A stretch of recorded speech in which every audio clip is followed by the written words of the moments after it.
최근 석 달 코스피가 거의 500포인트 올랐습니다. 그런데 그동안 거의 제자리였던 한 종목이 오늘 30% 가깝게 폭락하며 하한가를 찍었습니다. DI 동일이라는 코스피 소형 상장사입니다. 회사 영업이나 매출 등의 돌발 악재는 없었는데요. 이 말과 관련이 있습니다. 주가 조작, 패가 망신.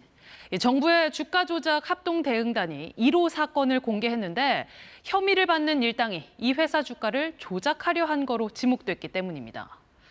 회사는 사건과 무관하며 피해자란 입장문까지 냈는데요. 이른바 패가 망신 1호 사건, 어떤 내용인지 박찬 기자가 취재했습니다. 작전 세력이 주가 조작 대상으로 노린 DI 동일은 코스피 소형주입니다. 평소 거래량이 많지 않습니다.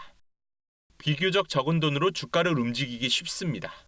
종합병원, 대형 학원 등을 운영하는 재력가 그룹은 속칭 작전 자금으로 1,000억여 원을 마련했고, 금융 전문가 그룹은 서로 짜고 비싸게 사주는 수법, 비싼 주문을 냈다 취소하는 수법 등으로 거래가 활발히 이루어지는 것처럼 포장해 시세를 조종한 혐의입니다.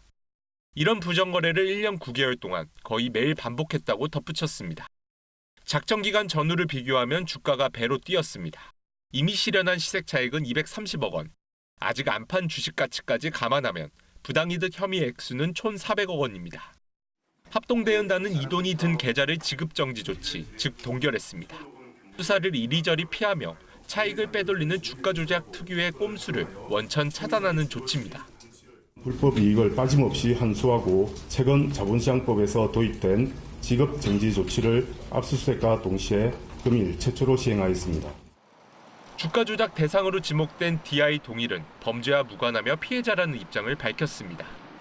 합동대응단은 이번 사건을 검찰로 넘길 때 부당이득의 2배를 과징금으로 매기고 임원을 퇴출하거나 임원 승진을 막는 원스트라이크 아웃도 처음 적용하겠다고 예고했습니다.